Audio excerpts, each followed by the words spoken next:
para nuestra comuna. Dios tiene un diseño para nuestra provincia y para nuestra nación. Dios tiene un diseño.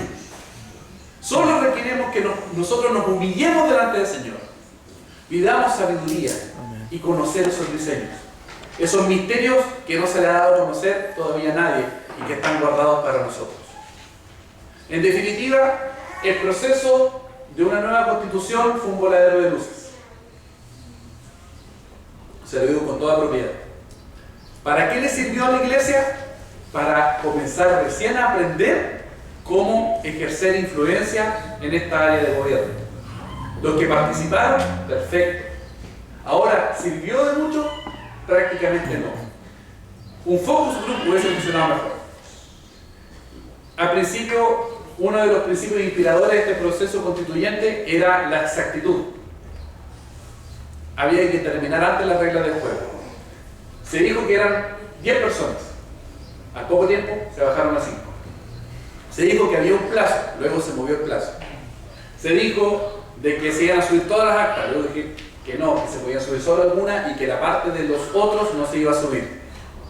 Por lo tanto, fue un proyecto impulsado más con un carácter ideológico, refundacional, de una facción de gobierno. ¿Cuál es el panorama actual? Probablemente va a quedar en nada. Pero sí hay una presión internacional constante para que modifiquemos nuestra Constitución. Hay una presión internacional constante, y se lo digo con propiedad, por medio de instrumentos jurídicos, el control de convencionalidad se llama, donde toman, por ejemplo, los principios de Yogyakarta, que es un tratado, que no es un tratado, es un documento que personas reinterpretaron la Carta de Derechos Humanos basado en los derechos de las minorías sexuales. Y lo toman y lo citan, siendo que ningún país lo ha aprobado. Y esa soft law que se llama, y por medio del poder de esta Corte Interamericana de Derechos Humanos, está quitando lo que se llama la determinación, es decir, que el derecho debe seguir la naturaleza del hombre. Y terminamos con nombres muy técnicos, muy específicos, llamando lo malo bueno y llamando lo bueno malo. Y eso la Biblia lo denuncia. Amén. Y actualmente las discusiones son tan básicas como un ser humano que está dentro del vientre materno, lo vamos a matar. Dígame que eso no es llamar a lo malo, bueno. Y eso es lo que está sucediendo. Entonces, hermanos, ¿qué podemos hacer nosotros como iglesia? Lo primero, arrepentirnos. Amén. Como en el libro de Esdras. Esdras vio que el problema estaba en otros, pero se arrepintió él. Perdónanos, Señor, por lo que hicimos. Amén, Señor. Perdónanos, Señor, por nuestra negligencia. Segundo, orar. Orar. Orar. Para que esos principios que se están moviendo de la legislación internacional no sigan permeando a nuestra nación. Y tercero, comenzar a informarse. Por ejemplo, el hecho de la familia. Es tan fácil explicar la importancia de la familia, la importancia del matrimonio. ¿Por qué deberíamos proteger a los matrimonios? Porque sin matrimonio baja la cantidad de niños, si no hay cantidad de niños, o esos niños crecen mal. Está sumamente probado de que la familia es la primera unidad generadora de especies, pero también cultivadora. ¿Qué es la primera palabra que aprende un niño? Mamá, papá, tata. ¿Quién es el que ve caminar al niño recién? O le ayuda a hacer los paraditos. Los papás, el tata, la familia. Todos nosotros hay gestos que no nos gustan de nuestros padres y los tenemos. Por ejemplo, mi papá, que tiene 85 años, cada vez que va a saludar a alguien importante, hace una reverencia media epiléptica. ¿Saluda a alguien así? Y así como eso. Siempre. Y yo, después de 30 años, cuando saludo a alguien importante, ¿cómo está? La misma reverencia. La misma. Dígame que usted no tiene gestos que son iguales a los de sus padres. Amén. Y eso por limitación. Entonces, la familia es la primera unidad culturizadora de la especie. Si tenemos, y lo vuelvo a repetir, si tenemos familias sanas, vamos a tener una nación sana. Y no tenemos ningún ministerio para la familia en nuestro estado. No hay ningún ministerio para la familia. Tenemos el Ministerio de Desarrollo Social, Ministerio de Justicia, Ministerio de Defensa, Ministerio de aquí, Ministerio... El Senado, Comisión de Familia, Benjamín es asesor legislativo, no hay Comisión de Familia en el Senado. La Cámara de Diputados tiene una. Pero se fijan que si nosotros tuviéramos familias sanas mantienen los hijos fuera de las drogas, está comprobado. Factores protectores. Familias sanas reducen los riesgos de violencia. Familias sanas reducen los riesgos de delincuencia. Familias sanas mejoran la productividad.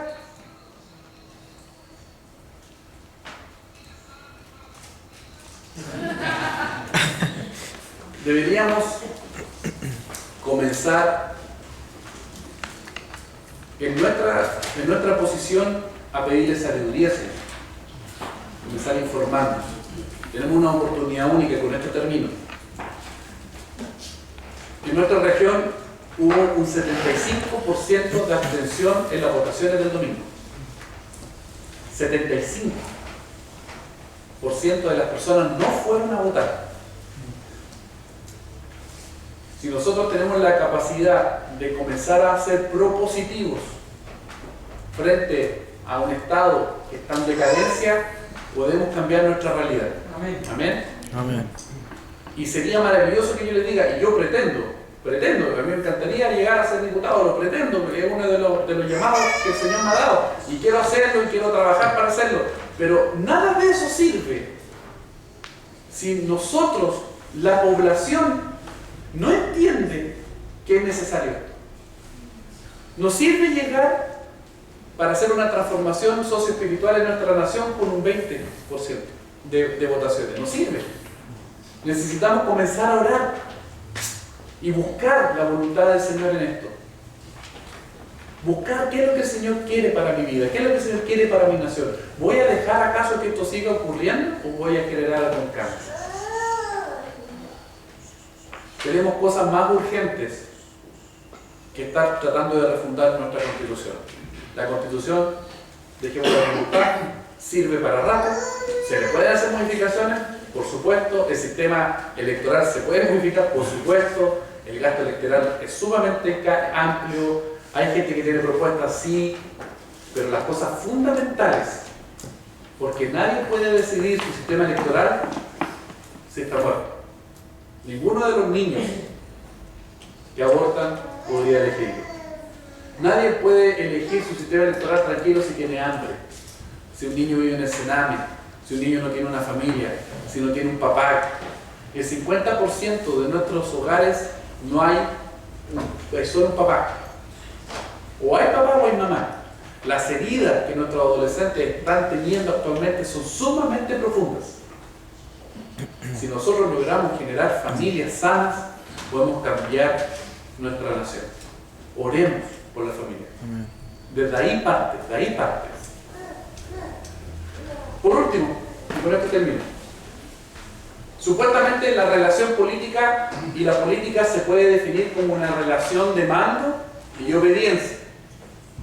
De hecho, la vía democrática es cuando el pueblo manda a la autoridad. Por el mandato, por eso se llama primer mandatario, porque el primer mandado, ¿ya? Ese no es uno por la señora, es el presidente. ¿Ya? Y el primer mandatario obtiene su poder de la delegación de poder que le entrega al pueblo. Entonces se crea una relación de mando y obediencia. ¿De qué? De mando y obediencia. ¿Qué es lo que pasa cuando se desvincula y no hay nadie que mande? Cuando no hay gobierno, cuando el gobierno abdica, 13 meses antes de las próximas elecciones. ¿Qué pasa cuando nadie obedece? Si el que manda se elige con el 20%, con un cuarto de la población que puede elegir, nadie va a obedecer.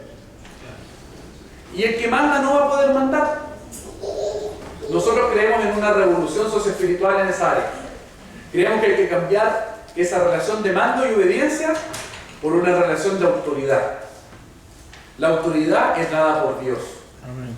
La autoridad de la iglesia no necesita a la gente para tener autoridad. La autoridad viene dada por el Señor. Amén. Y si nosotros ejercemos esa autoridad y abajo, en vez de obediencia, tenemos influencia, vamos a generar un cambio. Una relación de autoridad e influencia. El Señor nos llamó a ser autoridad y a ser influencia. Autoridad es que Dios llame a conducir nuestra nación, a conducir nuestro distrito, nuestra municipalidad. Ahí está la autoridad que el Señor debe darles a ellos. Hombres de Dios y mujeres de Dios en autoridad del Espíritu Santo. Y los que obedecen, influenciando. Influenciando, siendo sal, siendo luz, siendo levadura. Ese es el cambio de paradigma que necesitamos. Debemos ir de una nueva constitución que busca imponer asuntos ideológicos a nosotros proponer una agenda para nuestra nación. Yo sé que Dios tiene un plan y un propósito y un diseño. Y es cosa que nosotros comencemos a buscarlo. Que comencemos a adorarlo como nunca antes, a interceder como nunca antes, a humillarnos delante del Señor. Yo sé que el Señor tiene algo para nuestra nación. Amén. Amén. Que Dios les bendiga. Amén. Un gusto haber compartido con ustedes.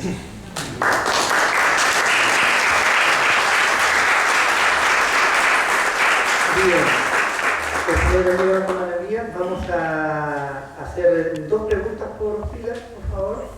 Así que vamos a empezar por el lado. Más que nada, bueno, agradecer la ponencia de esta tarde y en vista de lo comentado acá, relacionado a la idea de un cristiano con la política. Lamentablemente aquí en Chile prima la ignorancia. De hecho, de la gente, yo creo que el 80% desconoce la Constitución, probablemente jamás la ha leído y lamentablemente muchos cristianos han sido también movidos por esta idea de las masas cuando empieza el rumor de que una Constitución finalmente no está fracasando la vida, y todos son llevados por ese camino. Y en ese sentido probablemente nosotros como pueblo cristiano necesitamos un poco más de información, un poco más de conocimiento de lo que es nuestra Constitución. Mi pregunta va enfocada en base a esto, dado el lamentable desconocimiento que tenemos en Chile y probablemente también en un sentido negativo la decadencia que ha tenido la Iglesia actualmente como entidad cristiana, como entidad que influye a los demás. Sería apropiado de que cristianos llegaran al poder, buscaran llegar a ser diputados, senadores, alcaldes, o eventualmente llegar a ser presidente de la República. Lo pregunto porque en los países donde el protestantismo, cuando era un protestantismo sano, gobernó, el país funcionó bien. Poner de ejemplo Inglaterra, Estados Unidos, los Países Bajos y otros tantos estados donde el protestantismo en tanto se mantuvo, fue un país que marchó correctamente hasta que perdieron dicha influencia. Entonces mi pregunta va enfocada a eso. ¿Sería bueno, correcto y en qué requisitos deberían cumplir dichos cristianos para poder ser políticos y llegar a gobernar el país? Y si es que esto sería correcto. Yo creo que lo peor que puede ocurrir es que la ignorancia nos haga entregarle un área al diablo. Les cuento un poquito mi experiencia personal. Mi abuelo fue pastor hace como casi 200 años. Resulta que yo soy el menor de 7 hijos, nací cuando mi papá tenía 55 años de edad y mi papá también fue el menor de muchos hijos y nació cuando mi abuelo tenía 55 años de edad. Fundó muchas iglesias en Lota, Arauco, Leu también. Mi papá de hecho vivió en la iglesia hueleyana acá en Lota, hubo un buen tiempo ahí una cama. Y todos trabajaron en la construcción. Una de las cosas que les permitió predicar, eran llamados herejes en su tiempo, era que era constructor. Y de todos los constructores, o sea, todos los hijos de mi abuelo, todos los hijos de mi papá, un montón de ramos, son todos grandotes, son todos bien gordos, son todos constructores. Y yo quise estudiar Derecho. Y cuando le planteo a mi familia que yo quería ser abogado, mi familia, la gran mayoría criada en las bancas de la iglesia, me decía, ¿cómo vas a estudiar y ser abogado? Todos los abogados son unos pillos. Todos los abogados son unos corruptos. Todos los abogados se venden. Y yo dije, habrá que ser uno. Ahora cuando yo entré, me había comprado un pasaje para Egipto, estaba medio descarriado, pero cuando volví al Señor decidí quedarme para hacer luz. Luego egresé, me titulé, ejerzo con un alto nivel de probidad, con un alto nivel ético. Si hay causas que no me parecen, no las tomo porque mi sustento me lo da el Señor. Y así evito que la iglesia ahora ama a los abogados. ¿O no? Todos los pastores aman a los abogados. Yo voy, abogado, y es tremendamente divertido. O sea, jocosa la situación, porque hasta mi misma familia ahora es feliz que yo sea abogado. Y yo creo que lo mismo sucede en su tiempo con la radio. Cuando decíamos, la radio es del diablo, y después nos costó tanto tener radio, era tan caro. Lo mismo con la televisión, que la televisión es del diablo, y después tanto nos costó llegar porque se la entregamos a usted.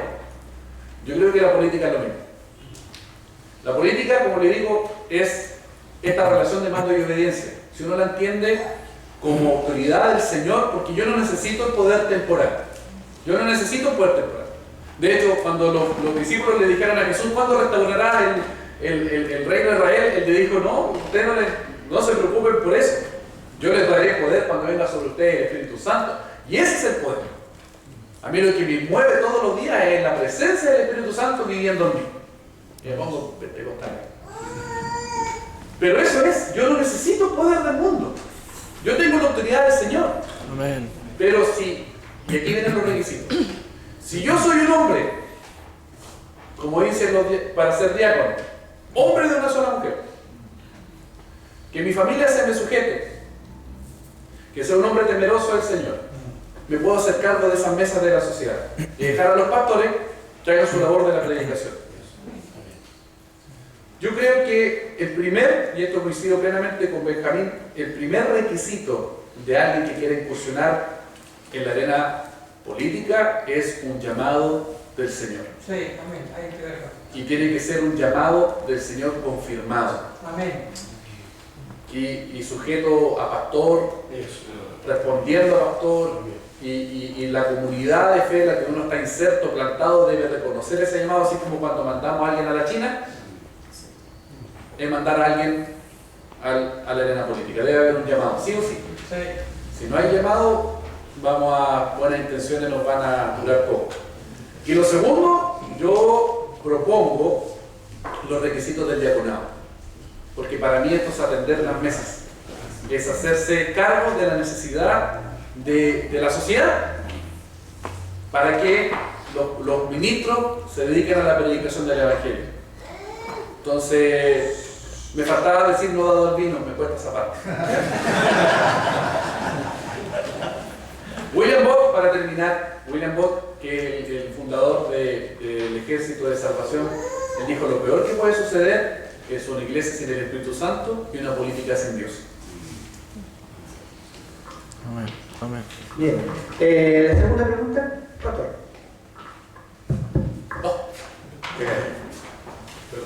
Me gustó mucho, hermano, las tres cosas que dijo.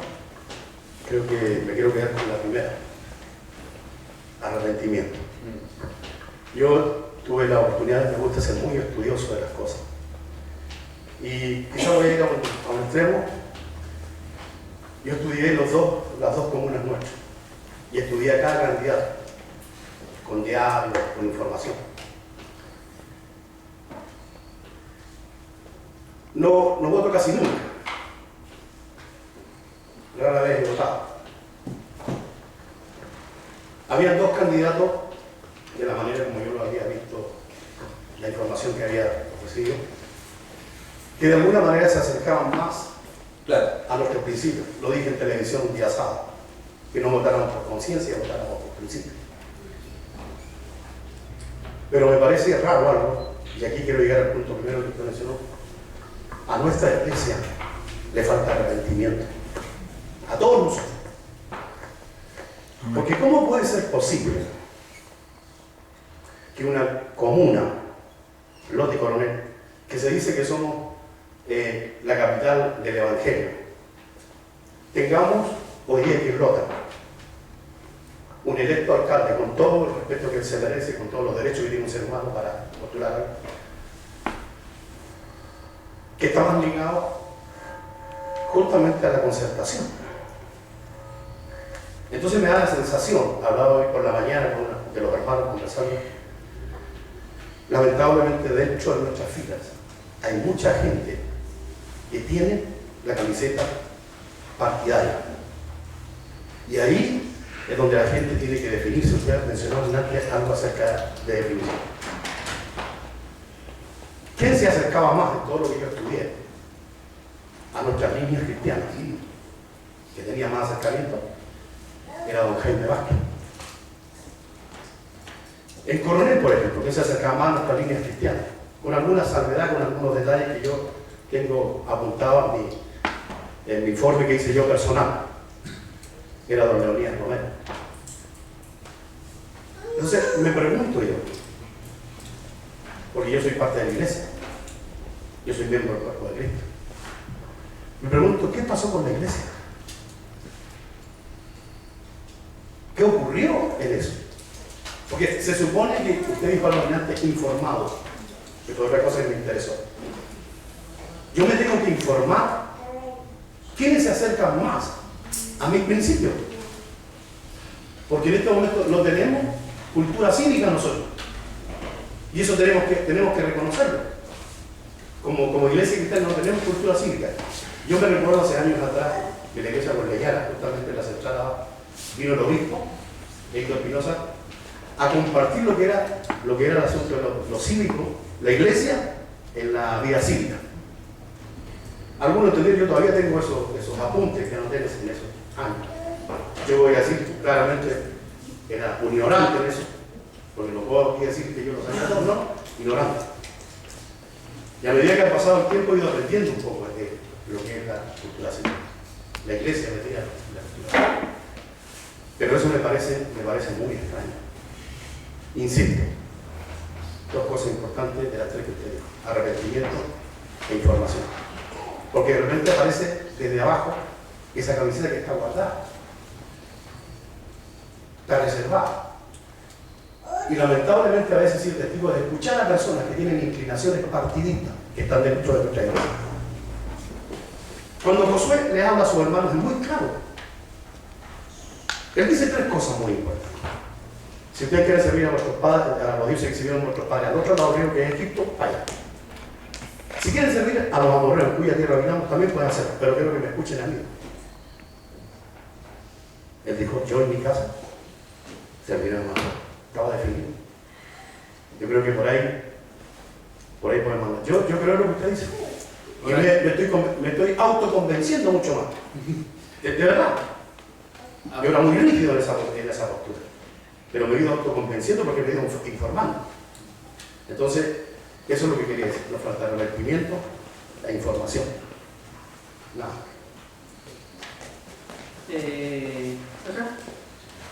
Otro.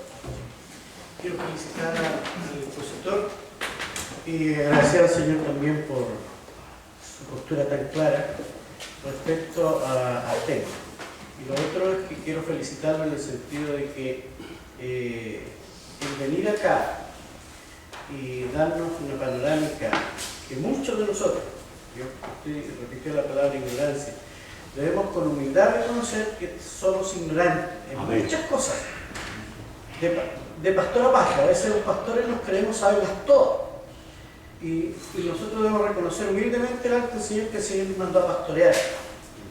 Pero estas cosas también tienen que ver con el pastoreo. Necesitamos humildemente reconocer que necesitamos este tipo de información para retroalimentar nuestras ovejas, porque ellas andan desamparadas ¿ya? Sin saber qué norte seguir. Y somos nosotros los llamados a instruirnos primero, ¿ya? Y quiero felicitarlo porque siendo de familia cristiana y no carpintero ni constructor, ¿ya? Dentro de su familia, haya aprovechado esta instancia de poder haber obedecido al Señor. Yo reclamo en mi oración a muchos jóvenes de nuestras iglesias que oran, lo he publicado siempre, oran cuando van a dar la prueba de aptitud o la PSU. Ya, hermanos, que oren por nosotros para quedar en tal o cual carrera. Los hermanos oran fervientemente, con honestidad. Se van a la universidad, terminan su carrera y desaparecen de la iglesia. Y creo que aquí, dentro de estas dos ciudades, puede ser relativamente, digamos, a lo mejor lógico que se vayan de la ciudad porque no hay fuentes de trabajo. Pero desaparecen de las iglesias. Los agarra el mundo, la sociedad, y se pierden. Yo lo bendigo a ustedes, Señor, porque siendo un profesional, ¿ya? Está ocupado de instruir al pueblo del Señor. Y yo me humillo delante del Señor, ¿ya?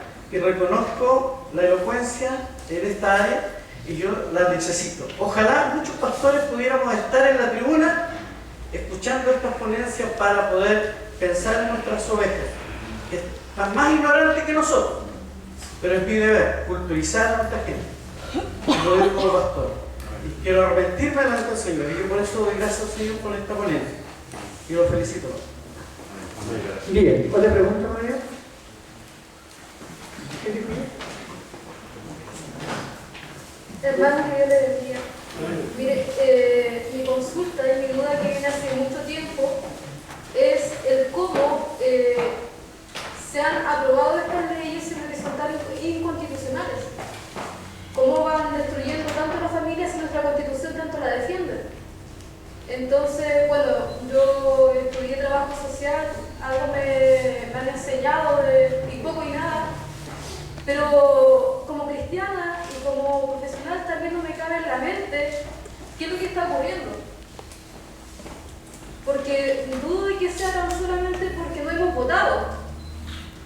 Y creo que tiene que haber algo más de trasfondo que lo que está sucediendo a través de estas leyes que van destruyendo la sociedad. Esa es mi pregunta. Sí, es muy, muy buena pregunta. Nosotros, nuestro derecho supuestamente debería ser nuestra guía hacia la cual caminar. Es decir, el hombre seguir hacia el derecho. O sea, el hombre sigue a lo que Dios le ha entregado al hombre para guiar y vivir bien en sociedad. Ya sea que creamos, como nosotros, que Dios nos entregó una ley que está en que es base de nuestra civilización, así como aquellos que creen que esto nace de un pacto social. El tema es que hay otros que creen que el derecho debe seguir al hombre y debe seguir la cultura. Y cuando se genera este cambio, comienza a haber un cambio cultural en las bases de la sociedad. Por lo tanto, no importa mucho lo que esté escrito, no importa mucho si dice la familia es el núcleo fundamental de la sociedad, sino que se comienza a reinterpretar, se comienza a interpretar como uno quiere. Es como sacar un versículo de contexto, sirve para cualquier pretexto. O sea, comienzo a sacar y el cambio cultural me hace cambiar la palabra. O sea, de hecho, si yo les pregunto a ustedes, y esto lo hago con mucha frecuencia, lo que significa la palabra familia. Hace 30 años atrás decíamos familia y todos decían hombre, mujer, casados y sus hijos. Pero luego dijimos, ¿qué pasa si no se casan? ¿Cómo le vamos a decir que no son familia? Estamos discriminando. Bueno, también.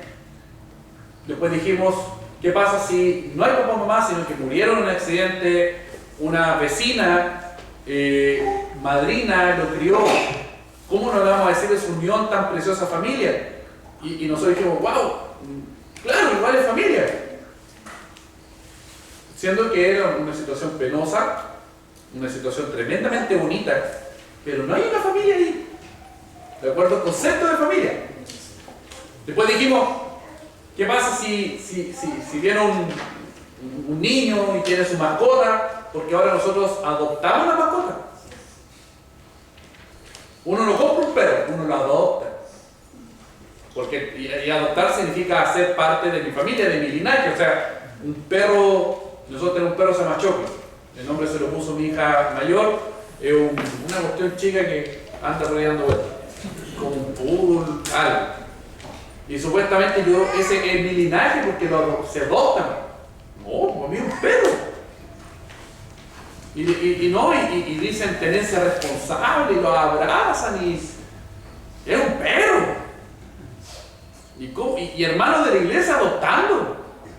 Es que adopté un gato, se llama Waldo. Por favor.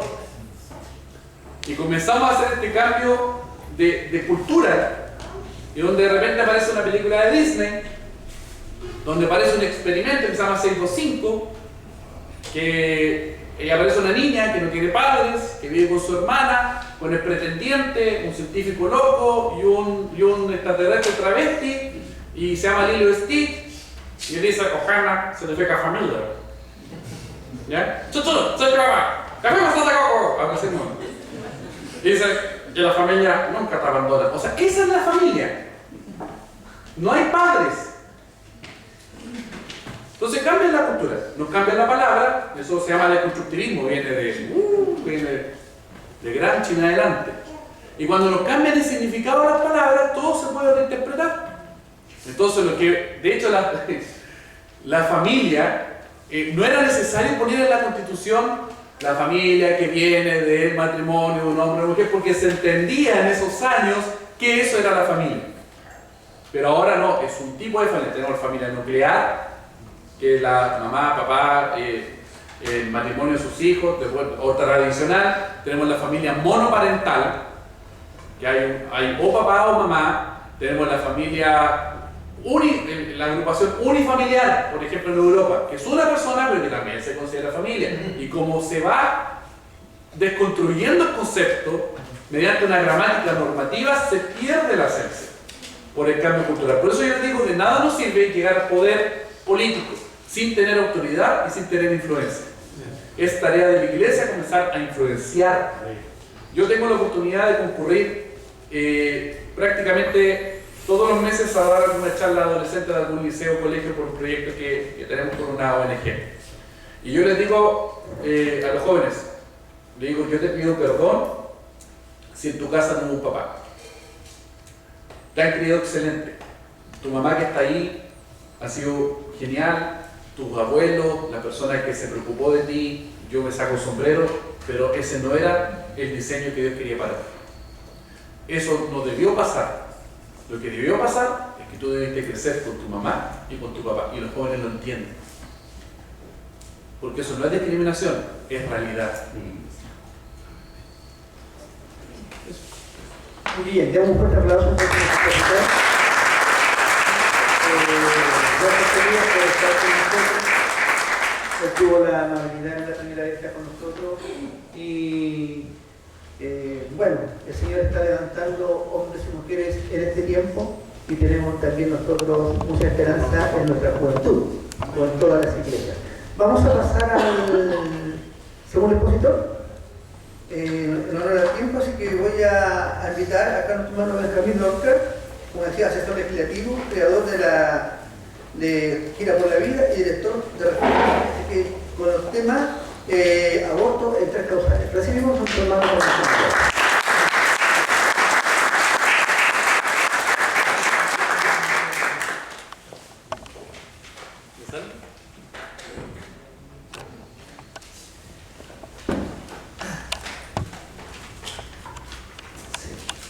Bien, Dios les bendiga, es un placer estar en esta tarde, noche ya compartiendo con ustedes esta linda tierra de Lota. Tengo familia acá en Coronel, vivo en San Felipe, mis padres son pastores de la Iglesia de la Única Esperanza en San Felipe hace 10 años, pero quizá a alguien le suene el nombre de mi papá, Benjamín Lorca, jugó en Lota Chuaya, quizás además de alguien le suena, así que lo sabía. Mi papá envió mucho cariño, cada vez que sabe que vengo por acá, envía mucho cariño, ama esta tierra. Y bueno, tengo familia, como decía aquí en Coronel también, mi abuelo Israel Insunza, de Pentecostal, un tío actualmente también pastoreando ahí en Coronel.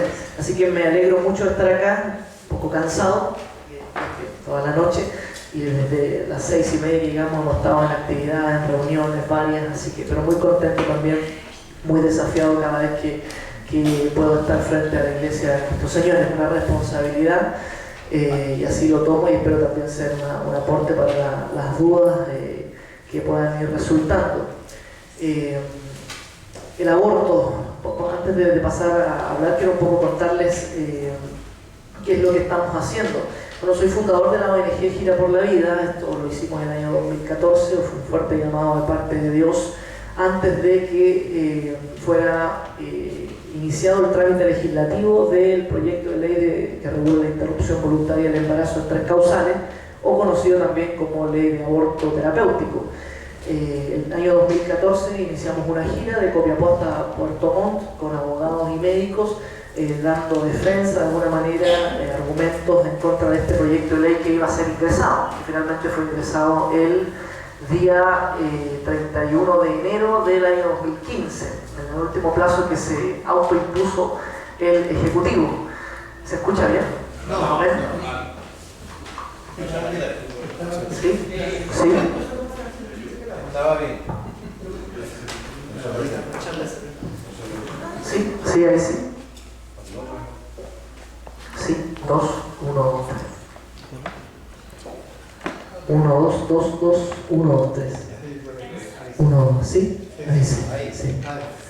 Se nota que es de iglesia el día.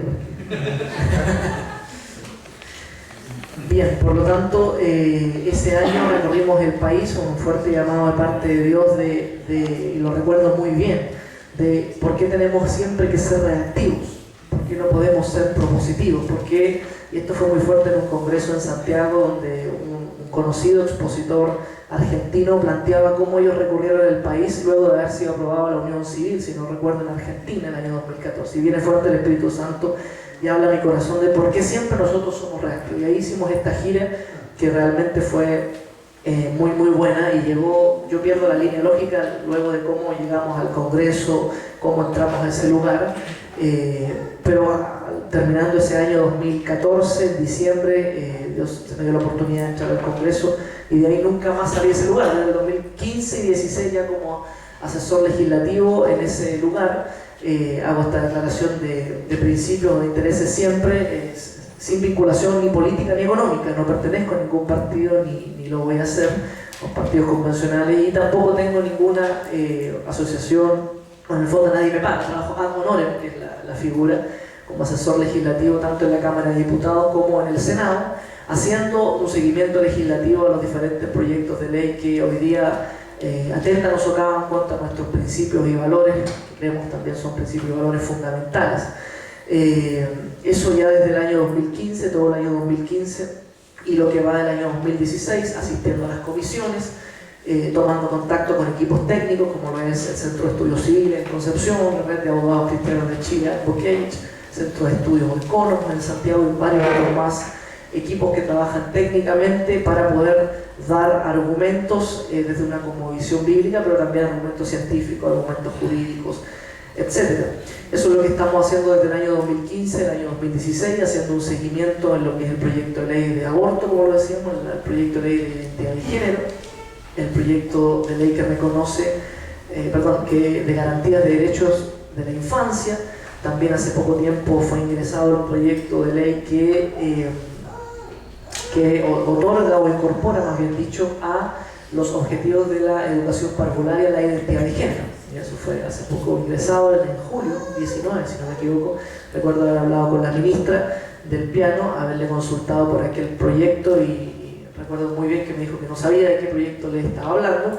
Bueno, yo se lo mostré, se lo llevé a su asesor jurídico, y no sabía, a pesar de que había sido una moción parlamentaria que estaba en la Comisión de Educación. Actualmente se encuentra en la Comisión de Educación y Cultura del Senado.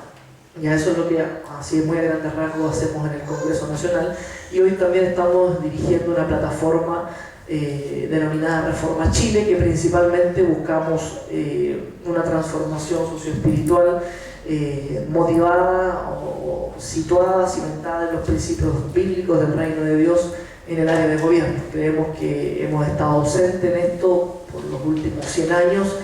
Creo que hemos dejado un lugar que nos correspondía como hijos de Dios, con la autoridad que tenemos como hijos y como iglesia, y estamos hoy día trabajando fuertemente en la formación de líderes, con las escuelas de formación de gobierno, de líderes, hombres y mujeres que tengan un llamado de Dios en el área de gobierno. Con Elías coincidimos muy bien con el resto del equipo académico, del equipo político, etcétera, en que en esto es importante y es fundamental un llamado de parte de Dios. No bastan las buenas intenciones, creemos que el llamado es lo que nos da también la autoridad y el respaldo para poder caminar en un ambiente tan complejo como lo es la esfera política. Así que en eso estamos trabajando arduamente, creemos que es importante y bueno, nosotros sentimos ese peso de parte de Dios para edificación del cuerpo de Cristo y bendición también de nuestra nación. Estoy casado con Bárbara, tengo 2 hijos, Israel y Renato, mis 2 saetas ahí que los extrañamos bastante, los 2 pequeñitos. Así que gracias a Dios eso también es lo que a uno le da siempre el equilibrio en el ministerio. Mencionar también que a nivel denominacional, por decirlo de alguna manera, trabajo bajo un reconocimiento ministerial, el pastor Fernando junto a los pastores del ministerio a nivel nacional, así que gracias a Dios estamos ahí trabajando bajo obviamente sujeción y cobertura en esto que es tan complejo y tan complicado, donde existen tan pocos mentores también, porque es un camino que muy pocos han recorrido y damos gracias a Dios por esta posibilidad que se nos da de estar en un lugar tan complicado como lo es el Congreso Nacional. El proyecto de ley que regula la despenalización de la interrupción voluntaria del embarazo en 3 causales, ese es el nombre técnico de este proyecto de ley, boletín, si alguien lo quiere anotar por ahí, si es que me acuerdo, 9895-11, con eso usted lo busca en internet y le va a arrojar el proyecto de ley, boletín 9895-11, ese es el boletín de este proyecto de ley, que fue ingresado el 31 de enero del año 2015, insisto, en el último plazo que se autoimpuso el Ejecutivo, y comenzó su tramitación en la Comisión de Salud de la Cámara de Diputados. En ese lugar estuvo aproximadamente 6 a 7 meses, pero recuerdo perfectamente, quiero contarle un poco también cómo se legisla, cómo lo que nosotros no vemos a diario, quizás algunos sí, yo sé que pocos ven el canal de la Cámara o del Senado, o que pocos ven a través de internet también las comisiones, no es muy entretenido que digamos, no es que uno vaya a ser un zapping y se quiere entretener un rato viendo eso, la verdad es que no, y además no es muy fácil de entender muchas veces, pero este proyecto de ley, contándole un poco la historia de cómo ha ido avanzando y cómo se ha ido legislando, ingresa a la Comisión de Salud de la Cámara de Diputados, y recuerdo muy bien el diputado Marco Antonio Núñez, que en ese momento era presidente de la Cámara de Diputados, dice, bueno, en esta comisión vamos a escuchar a los expositores, a los abogados, a los médicos, a los expertos, vamos a escuchar a la sociedad civil, vamos a escuchar también a las iglesias, pero la decisión ya la tenemos tomada y este proyecto de ley va a ser aprobado sí o sí porque tenemos la mayoría. Lo recuerdo muy bien, eso fue si no me equivoco, la primera sesión de comisión el año 2015, en marzo tiene que haber sido esto, marzo o abril del año 2015, lo que da cuenta de la importancia, y hago eco de lo que decía Elías, de la importancia de votar. En el fondo yo siempre lo digo así, el hacerlo o el no hacerlo influye, y sí que influye, porque ellos nos representan, hayamos o no votado por ellos, ellos son nuestros representantes. La función de un diputado o un senador principalmente de diputado es representar, fiscalizar y legislar. Por lo tanto, hayamos o no votado por ellos, o hayamos hecho un voto quizá no quiero ser peyorativo, de rebeldía y no haber ido a votar, ellos nos representan en la Cámara de Diputados y su voto es de alguna manera, insisto, el que nos representa a todos nosotros. Por lo tanto, sí es importante, creo que es un acto, un deber cívico principal y primordial el poder elegir a nuestros representantes en las cámaras. Y como lo decía, lo recuerdo muy bien y fue muy sorpresivo y también muy vehemente al decir vamos a escucharlo, pero tenemos los votos. ¿Y por qué? Porque hoy día tenemos una Cámara de Diputados y un Senado que tiene una mayoría que no piensa como nosotros pensamos, que no adhiere a los principios que nosotros adherimos y por el contrario que busca deconstruir todo lo que tenga olor a Dios, lo que se parezca a Dios. Algunos incluso lo han dicho, lo han transparentado, lo recuerdo muy bien, el diputado en algún momento Matías Walker dice vamos a perseguir a las iglesias en torno a un episodio sí de violencia que se da en la Cámara de Diputados. Este no es el Chile que nosotros queremos. Vamos a perseguir las iglesias para que se erradique todo esto que ellos promueven. Lo recuerdo muy bien, eso fue el año 2015 también, o el año a fines del 2014, en pleno proceso del Acuerdo de Unión Civil. Recuerden que ese proyecto de ley fue aprobado en enero del año 2015, si no me equivoco, que es lo que otorgó un nuevo Estado civil, los convivientes civiles. Por lo tanto, el ambiente en el cual hoy día se legisla es un ambiente bastante adverso, bastante complejo, en algunos casos muy poco serio y muy ideológico. La verdad es que se presentan argumentos que yo creo que muchos han visto en televisión, a través de las redes sociales, como las exposiciones brillantes del doctor Jorge Beck, del doctor epidemiólogo de aquí de Concepción, del Instituto Melissa del Arcoch, de Sebastián Illanes o de cuantos otros expertos que han expuesto. Y la verdad es que sus argumentos son muy convincentes y muchas veces no tienen un contraargumento científico que sea sólido, que sea válido, pero aún así vemos que los proyectos de ley avanzan, aún así vemos que no es tomada en cuenta la opinión de los expertos en la materia. Por eso podemos decir que hoy día hay una agenda, que es la agenda que hoy día lleva el gobierno, voy a hacer un alcance de inmediato con eso, que está pasando efectivamente la planadora, que están votando en base a una ideología. Quiero hacer una aclaración que también siempre la hago al inicio, me había olvidado hacerla, como lo dice mi amigo Ricardo Rodríguez de Jucum, que la iglesia no es de derecha, no es de izquierda ni de centro, la iglesia es del cielo, la iglesia tiene un reino distinto, un rey distinto y normas y principios distintos, porque yo de repente me refiero mucho al gobierno, no quiero que piensen que estoy a favor o en contra de él, porque no es así. Yo hice la aclaración que no pertenezco ni a Diero ni lo voy a hacer a algún partido político, porque nuestro reino es distinto, nuestro rey es distinto, insisto, y nuestras normas y principios son distintos y nosotros adherimos plenamente a ellos por medio de la palabra de Dios. Por lo tanto, hago esa aclaración para que no piensen que estoy de un lado u otro. Por lo demás, en esto, hace una semana atrás, ahí las redes sociales hicieron una alusión que yo era parte de la nueva mayoría. Pero más que hicieron rápidamente ahí unas personas que trabajan con nosotros la aclaración. Uno está muy expuesto en realidad en esto, por eso siempre cuando estoy de frente a personas, sobre todo en la iglesia, que me toca desde el 2014 a la fecha recorrer todo el país, siempre hago esta aclaración para que usted sepa de mí mismo, de primera fuente, que eso es así.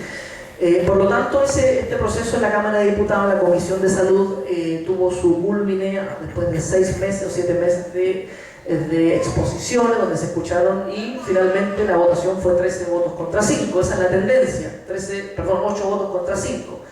Las comisiones en general están compuestas por 13 diputados, son aproximadamente 30 comisiones las que hay en la Cámara y en el Senado, y la tendencia más o menos es esa: 8 votos a favor del proyecto, 5 votos en contra, que es casi siempre un poco la coalición del Chile Vamos, con algunas excepciones por ahí. Pero esa fue, luego pasa a Comisión de Constitución este proyecto de ley en la misma Cámara de Diputados, todo esto en primer trámite constitucional, y bueno, también se escuchan a los expertos, constitucionalistas, penalistas, etc. Y finalmente también es aprobado en esa misma comisión el año 2015, si no me equivoco, si no me falla la memoria, en la Comisión de Constitución de la Cámara de Diputados, por los mismos 8 votos a favor contra 5. Esto quiere decir que lo que dijo el doctor Núñez al principio de la tramitación es una realidad. Sonaba fuerte, sonaba confrontacional, pero es la realidad. Hay un proyecto de gobierno, hay una agenda de gobierno, más bien dicho, que de alguna manera también la presidenta la transparentó antes de que fuera electa.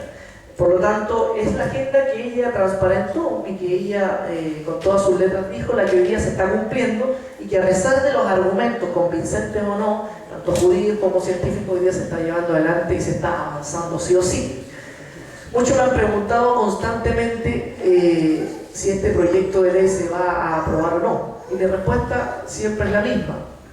Si pensara que se va a aprobar, en realidad no invertiría en un solo día de mi vida en el Congreso. La verdad es que he seguido toda la tramitación del aborto y de otros proyectos más, y mi convencimiento, pese a las circunstancias, yo veo una circunstancia que es, hay una mayoría, y ellos en base a esa mayoría hoy día podrían aprobarlo, y ya podrían haberlo tenido aprobado. De hecho, cuando la presidenta en 2014, el 21 de mayo, en su primer discurso presidencial de su segundo mandato, dice: este año nosotros vamos a despenalizar el aborto en Chile. Ese fue como el golpe que me dieron ceja y ceja, y yo dije, esto no puede ser, yo soy ciudadano también de Chile y yo no estoy de acuerdo con esta medida. Luego en tu medio de prensa español ya dice, ratifica, antes de que se acabe este año el aborto va a ser despenalizado en nuestro país. Hoy vemos, gracias a Dios, estamos terminando el año 2016 y aún no ha sido aprobado. Está cada vez más cerca, por supuesto que sí, pero yo creo que vale la pena hacer un esfuerzo, vale la pena sus oraciones, vale la pena sus ayunos, yo sé que lo han hecho, sus intercesiones, vale la pena que nosotros estemos ahí, todas las comisiones, porque yo creo que algo se puede hacer.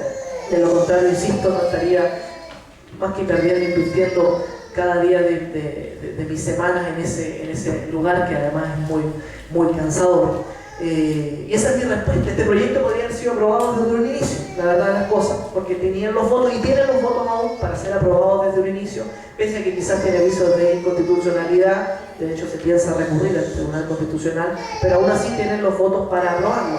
Pero sin embargo, dada, y por eso hago este llamado y hago nuevamente el entronque, por la importancia de involucrarnos en los asuntos públicos, porque los asuntos públicos, lo decía yo antes de comenzar, nos atañen a todos, querámoslo o no. Todas las decisiones que se toman a nivel de gobierno, en el Congreso Nacional, nos repercuten a todos en nuestro diario vivir. Por lo tanto, es importante que nosotros podamos tener atención de los asuntos públicos, porque sí o sí nos van a repercutir a nosotros, a nuestros hijos, en nuestro diario vivir. Y eso es así.